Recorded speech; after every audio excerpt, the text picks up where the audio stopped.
আমরা করবো ত্রিকোণাসন সাইডে।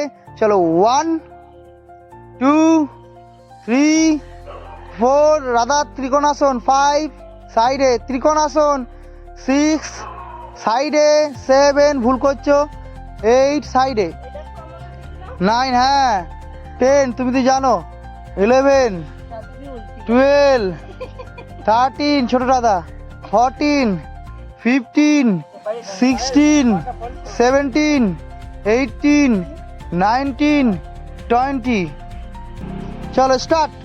কোন আসন করবো আমরা? চলো 1 2 3 4 5 6, যে হাতটা উপরে থাকবে ওই হাতটা দেখার চেষ্টা করবো, 7, এই রাধা তোমার পায়ের আঙুলে টাচ হয়ে যাবে ছোট রাধা, 11 12 13 14 করো, 15 16 17 18 19 20 21 22 23 24 25 26 27 28 29 30। রিল্যাক্স।